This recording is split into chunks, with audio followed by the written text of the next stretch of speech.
그리고 좀 얘기를 좀 드리고 싶은 게 뭐냐면, 지금 시점에서 여러분들이 투자하려면은 항상 그 타이밍에 맞는 적재적소의 그 물건, 지역, 이런 것들이 따로 있어요. 그래서 제 방송을 꾸준히 보신 분들은 알겠지만, 어느 때는 이 놀부가 건물 얘기를 하고, 어느 때는 뭐 상가 얘기를 했다가, 어느 때는 또 아파트 얘기를 하고, 계속 바뀐 걸 보셨을 거예요. 제 방송을 예전부터 보셨던 분들은. 그래서 투자라고 그냥 투자로 입각해서 그냥 물건 좋은지는 알겠어, 어디가 좋아요 하면은 당연히 뭐 강남이나 뭐 용산 이런 지역을 뽑을 수가 있겠죠. 근데 내 자본 가진 것은 거기로 가기 위해서는 좀 부족한 케이스들이 많기 때문에 그 지점까지 가기 위해서 중간에 거쳐가야 될 그 순환장이죠. 순환장에서 맞는 지역과 물건이 있어요. 그래서 지금 제가 생각하는 건 뭐냐면, 지금 한정된 자본 가지고 움직이려면 아무거나 투자해서는 안 된다는 거예요. 아무거나 투자하면 하세월 할 확률이 굉장히 높다, 지금은. 예, 보통 보면 틀에 박혀 있는 분들이 있어요. 나는 죽어도 아파트만 해야 돼. 특히 이게 제일 많은 케이스거든요. 그래서 가진 돈은 한정적이다 보니까 저 위에 남양주 쪽, 뭐 저 옆에 뭐 인천에서도 뭐 구석탱이, 뭐 아니면은 밑에 서남부 지역 이런데 투자하면 어떨까요? 이렇게 물어봐요. 그러면은 긴 시간 동안 큰 재미 보시기는 어려울 것 같아요 라고 제가 얘기를 해요. 같은 금액이면 다른 거를 고르면 좋을 것 같다라는 얘기를 많이 합니다. 지금 얘가 주인공이 아니거든요. 걔가 주인공일 때는 벌써 지나갔어. 딱 보면 그래프가 이렇게 돼 있어요. 한 오랫동안 이렇게 가다가 올라온 애들, 네, 그런 애들이 많아요. 지금 서울과 수도권의 아파트들 보면, 서울도 아니지, 거의 이제 수도권도 마찬가지예요.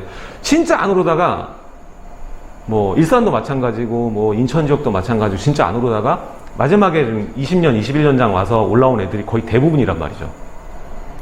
그런 애들 당연히 투자금이 크진 않아요. 왜냐면 아파트 매매 단가 자체가 낮으니까. 투자금은 딱 거기에 맞춰서 들어갈 수 있겠지만, 과연 얘가 각도를 계속 위로 올라갈 것이냐, 거기에 대해서는 저는 아닐 확률이 높다라고 생각한 거죠. 예, 그래서 같은 자본으로 최대 효과를 내는 것, 부동산이라는 것 자체도 토지의 최유효 이용이에요. 그러니까 그게 뭐냐면, 같은 땅이 있을 때 뭐를 지었을 때 이 땅을 가장 효과적으로 썼을까, 이게 부동산 학계론에 나오는 내용이거든요. 최대로 잘 써먹는 방법. 그러니까 여러분 투자금도 마찬가지예요. 그 돈 가지고 최대한 잘 활용할 수 있는 방법이 뭔가를 고심해야지, 틀에 박힌 생각을 하게 되면 긴 시간 동안 하세월 확률이 굉장히 긴 지금 타이밍은 어려운 장이다. 쉽지 않아요, 지금은. 제 말도 정답이라 보기보다는 제가 지난 뭐 사이클이나 지금 사이클을 고려했을 때 이 자본이면 이게 좋을 것 같다. 그리고 예전과 다른 점이 있고 같은 점이 있어요.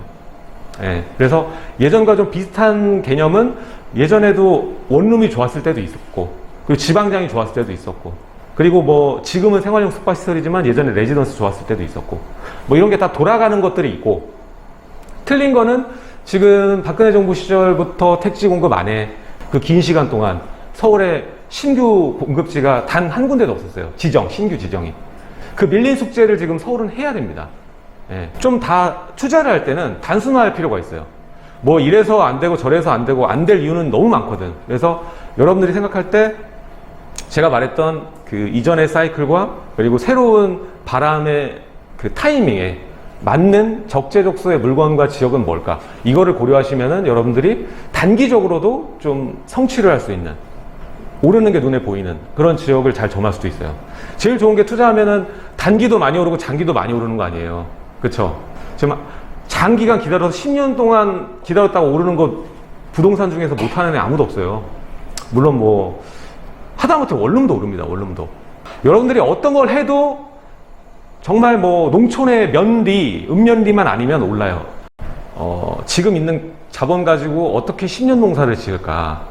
예? 풍성하게 뭐 추수를 할 것이냐, 아니면은 뭐 초라하게 갈 것이냐, 그건 이제 여러분들의 한 선택에 따라 달려 있는 거죠. 근데 한 가지 중요한 것은 오늘이 제일 싸요. 제일 빠릅니다. 오늘이 제일 빠르고. 그리고 아까 얘기했던 게, 어려운 장이라고 얘기했던 건 뭐냐면, 지금 프리미엄 재개발에 관심 많으신 분 많을 거예요. 프리미엄이 지금 높잖아요. 다 절차가 좀 진행된 것들, 뭐 사업시행인가 이후로 넘어간 애들, 뭐 서울 같은 경우에는 조합설립 난 애들도 비싸잖아요.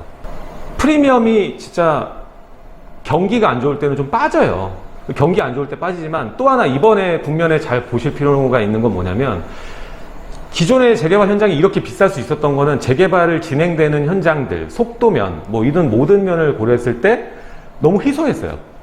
우리가 지금 재개발지 딱 하면은 딱 한 세 군데로 압축될걸? 어디 할 거예요? 물어보면은 한남 뉴타운, 그리고 성수, 노량진, 뭐 이 정도예요. 나머지도 있겠지만 뭐 뻔해요. 그러니까 프리미엄이 높은 거예요. 근데 앞으로의 정세는 어떻게 될까?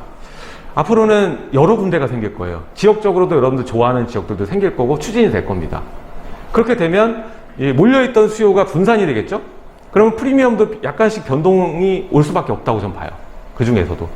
특히 뭐 서울의 좀 동부권이나 서부권 약간 치우쳐 있으면서도 프리미엄이 좀 높았던 애들은 오히려 내부에 있던 애들이 추진되면서 약화를 겪을 수도 있어요. 그리고 시기가 지금 뭐 사자 이런 분위기는 또 아니잖아요, 지금. 여러분들이 좀 편안하게 좀 투자할 수 있는 방법, 그리고 좀 소자본으로 운영하면서 최대한 내가 가지고 있는 주택의 데미지를 덜 가게 하는 방법으로. 예, 그렇게 보시는 것이 나을 거예요. 단기적으로도 이미 많이 올랐던 애들보다는 아직 손이 덜 탄 애들. 그리고 이제 패러다임이 바뀌니까 새롭게 좀 정비사업으로 떠오를 수 있는 애들. 그런 자리를 잘 찾아내면 좋을 겁니다. 예, 그런 얘기를 오늘 좀 해드릴 거예요.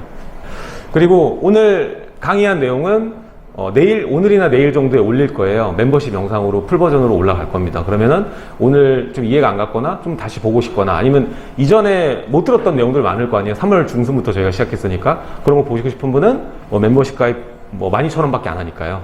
자, 오늘 강의 주제는 1주택자가 알아야 할 지금의 재개발 투자 전략입니다.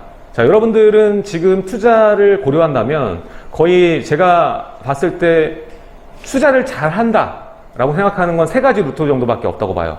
첫 번째가 바로 서울 내부의 초기 재개발 지역 찾는 투자. 두 번째가 인천이나 경기 지역의 일정 절차를 밟은 재개발 지역 투자하시는 분들. 안정성은 좀 더 올라가겠죠? 세 번째가 바로 지방의 아파트 투자하는 경로. 이 세 가지밖에 없어요, 지금은. 나머지는 실거주성이 강한 거야. 내가 가고 싶거나 사고 싶었던 물건들 사는 게 대다수고, 이게 마지막 종국적으로 봤을 땐 누가 돈을 더 많이 벌었는 거는 절대 보장할 수가 없어요. 수익률로 면으로 보자면은 앞서 말한 세 가지가 제일 점수를 많이 주고 싶어요. 그렇게 될 거고. 그래서 오늘 주제 1주택자가 알아야 될 지금의 재개발 투자 전략에 대해서 이제 설명하겠습니다. 자, 지금 다 이제 재개발에 관심이 많으실 거예요. 첫 번째 지금 말씀을 드리고 싶은 거는 일정 요건을 갖춘 지역을 들여다 봐야 됩니다. 이 요건이 없는 지역을 그냥 누가 좋다고 해서 하시기보다는